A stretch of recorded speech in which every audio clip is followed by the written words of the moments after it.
The world didn't expect much from Suzanne Valadon, but she ultimately proved everyone wrong. This is her underdog story. Suzanne Valadon was born Marie Clementine Valadon on September 23, 1865, in Montmartre, the Bohemian art district of Paris. The odds were already stacked against her, as she was born out of wedlock to a laundress mother who had to raise her alone and struggled to pay the bills as a single mom. Because she was poor and her mother was off working, little Marie Clementine raised herself in many ways. From the age of 11, she stopped going to school and entered the workforce, doing whatever odd job she could get, anything from labor in the factories to selling veggies at the market. At 15, she joined the circus as an acrobat, a gig that she loved, that little daredevil. But sadly, after only 1 year, a bad fall from the trapeze ended that career before it had really started. These circumstances and challenges helped create a fiercely independent, self-sufficient, and rebellious personality. I'm sure she had to learn to stand up for herself often while growing up. Then there was modeling. Having a youthful and pretty face helped Suzanne get the job of model for a slew of artists in the neighborhood. It's Paris in the late 1800s, a place and time hot for Impressionism and its revolutionary art culture. The likes of Renoir and Toulouse-Lautrec and Degas painted her portrait. During this time, to be a model would have been to hold very still for a pose for as long as the artist wanted to keep painting. So maybe 8 or more hours, and you better not complain of discomfort or ask for bathroom breaks. But Suzanne was up for the job. The gig eventually led to friendships and love affairs with some of the artistic in-crowd. The gig also led to getting pregnant. In 1883, she gave birth to a son when she was 18. He would be the future artist Maurice Utrillo. And it's unclear who the father was, but Spanish painter Miguel Utrillo gave him his name and financially cared for mother and son for a time. Valadon's mother also babysat Maurice while Suzanne got back to modeling. And so she did. I love this painting, Dance at the Bougival, an 1883 oil on canvas by Pierre-Auguste Renoir. In my mind, it's iconic Renoir. It's one of a series of works done around the same time, featuring a dancing couple in different types of places: the city, the country, and the Bougival, which was just a suburb. It's debated, but we suspect that's Suzanne in the painting. She and her dance partner are dancing the day away at a lively party in the village of Bougival. You can sense the movement and the noise of the environment by the way the brush strokes flicker. You can even feel her slight hesitation and pull away from her dance partner, who's getting closer and closer as he whispers sweet words. It could be too close for her comfort. She does appear to be holding back, but at the same time, also looks to be going with it, embracing him around the neck and having a fun time. The woman in the painting could also be Renoir's to-be wife, Aline Cherigot, who modeled for the other dancing couple paintings in this series. An X-ray analysis shows the woman's face changing halfway through the painting, so something happened there. I also love this painting, The Hangover by Henri de Toulouse-Lautrec. Here we see Suzanne slumped over a table, surrounded by a bottle of wine and a drinking glass. She sits alone with her head resting on her hand, staring off into the distance, looking positively grumpy. The dark circles under her eyes and the messy hair hint that she's been at it for a while now. I also love how the brushstrokes of diluted oil paint are dirty and sketchy, which supports the subject matter. She's kind of like dirty and in a sketchy place. Both are rough and hazy in a way.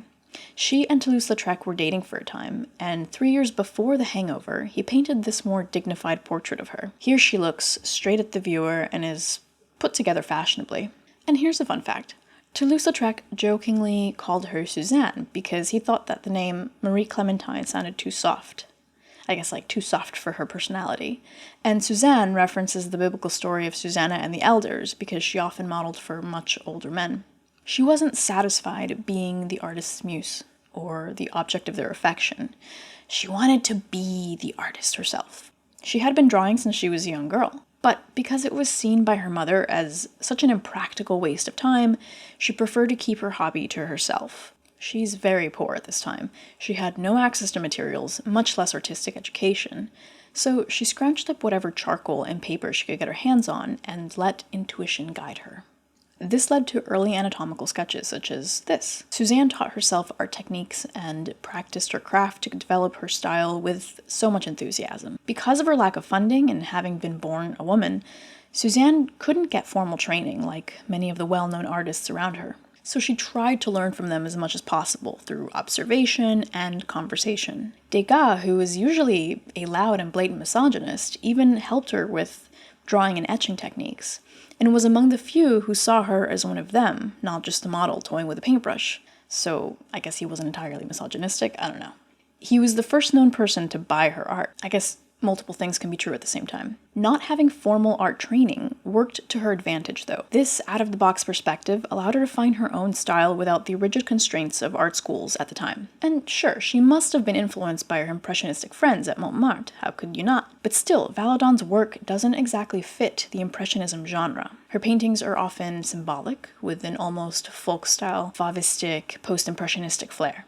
She gravitated toward still lifes, portraits, self-portraits. Overall, this was a very experimental time in her personal art journey. The female gaze. Sadly, a female artist in the 19th century Europe wasn't much of a thing yet. Although the French Berthe Morisot and American Mary Cassatt were painters who did receive credit for their work and exhibition time, they were rare. French society found them acceptable as female artists because they gravitated toward soft, feminine-styled work, often with domestic subject matter, and I guess that was easier for the audience to digest. Valadon's work differs from this simply because it wasn't her perspective on life. She painted female nudes, a rare subject matter among other female artists during the time, when there weren't even that many female artists to begin with. Some of her female nudes are done in the familiar classical style, like nu allongé sur canapé. Nude lying on a sofa. Done in 1916, where the sitter reclines and looks relaxed as she gazes at the viewer. Or the sketch of Christine from 1905. Both examples of confident women are portrayed in a way that brings out and emphasizes their beautiful features. Mostly, though, Valadon liked to paint her women as authentically as possible, as if she was a fly on the wall looking into their private lives. Many are female figures in a casual, unfiltered state, often having a personal moment, like getting out of bed, or washing their hair, or picking at skin, and even taking a leak. Valadon's Venuses have belly rolls and pubes, and their hair needs brushing. It's a delightfully refreshing subject matter from a stuffy world of academic idealism. Rather than adhering to the conventional portrayals of women as passive and idealized objects, she chose to present the women in a more genuine light, led by the notion that the truth is not necessarily pretty. In doing so, Valadon played a pivotal role in the broader feminist art movement, which sought to empower women by providing them a platform for self-expression and asserting their agency. With their raw and honest representations, her candid female nudes made a lasting and profound impact on the art world, disrupting the established artistic conventions of her time and paving the way for more diverse and authentic depictions of the female experience, and just the human experience. Another rare point of view from her time is the male subject as seen as the object of desire. She reversed the roles of a very long-standing dynamic of male artists sexualizing female subjects. I'm not saying this is necessarily a wrong perspective, just a very long-lived one. So having the inverse in art is interesting and important. And as I said, it's not wrong that the female body has been the subject of art and desire for possibly all of human history. I'm looking at you, woman of Willendorf, and the many female body figurines like her that are pretty much as ancient as dirt. And why, of course, women are beautiful, so why wouldn't they inspire creation? Our very essence represents creation. But it's essential to have a different angle on the perspective for something that obviously exists. Men are physically beautiful too, and are also the object of desire. But we just have fewer depictions about that in art than we do about women. Why? I don't know why, you tell me why. The why, I'm sure, has many sides to it and could encompass its own video, but regardless, it's valuable to have a different perspective on the matter. So I'm glad we have her work. After years of developing her secret hobby, she slowly began to feel braver about sharing it with her friends and the world. In 1894, Valadon scored a big win by getting her work showcased at the National Salon. It's impressive because the competition to get in was seriously tough. This was her first exhibition. The exposure and support from this exhibition led to even more shows in later years. By 1896, after marrying Paul Moussis, a businessman, she was financially comfortable enough to focus on painting full-time. They were married for 13 years, but in 1909, at the age of 44, she began an affair with a much younger guy, her son's 23-year-old artist friend, André Uter. This brings us to an era of notable salon paintings. First up is this Adam and Eve, in 1909, where she depicts herself as a way younger than 44-year-old, together with her new partner, Andre.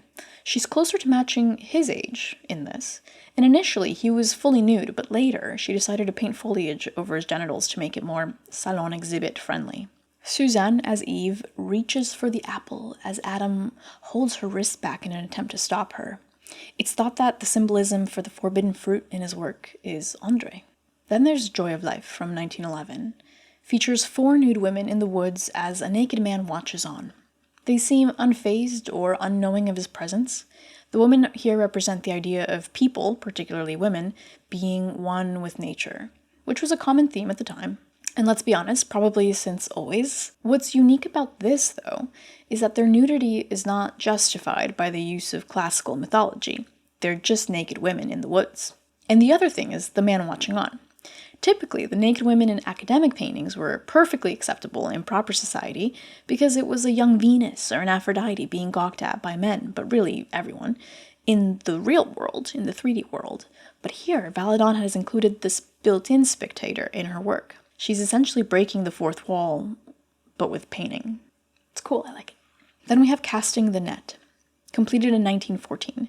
Shows idealized nude men at work casting out fishing nets. Their look is reminiscent of archaic to classical era Greek sculptures. I think we're seeing the same men in 3 different stages of casting the net, kind of like an overlapping sequence. Each one is a chance for Valadon to show off the athletic body of her subject. The planes of his body and the landscape are flat and geometric. All of these blocks and color gradients are well defined with bold lines, which brings it into the artist's post-impressionistic time.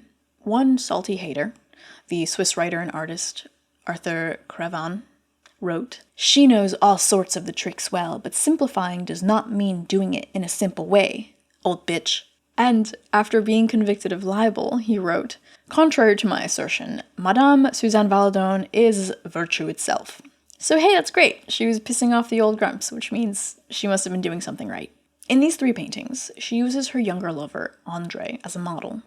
A dynamic that also flips the usual old man artist and young model turned lover roles. Because of her free rebel woman lifestyle, the culture of the 1920s loved her work, which makes sense with her focus on the female form and her non-traditional lifestyle. I love that as she got older, she never stopped painting whatever she wanted, and her audience loved her for it. She was compensated for her work financially and validated socially. It's nice to see her underdog story goes from hiding her sketches as a young girl to exhibiting at solo shows. She was ambitious and determined to live her life how she wanted, despite her personal circumstances. Suzanne Valadon suffered a stroke and died at the age of 72 on April 7th, 1938. Suzanne Valadon's artist and modeling career challenged the norms of her era, and she left a lasting impact on the art world. Her works are part of various museum collections, and her life story continues to be a source of inspiration for those interested in the role of women in the arts. So thank you so much for watching. I hope you find these moments and stories in history just as interesting as I do. And if you enjoyed this video, I'd deeply appreciate it if you hit the like button and subscribe for more art-related content. I'd also love to know what artists and arts I don't know about. If you have any suggestions on any individual pieces of work or artists I should look into, let me know.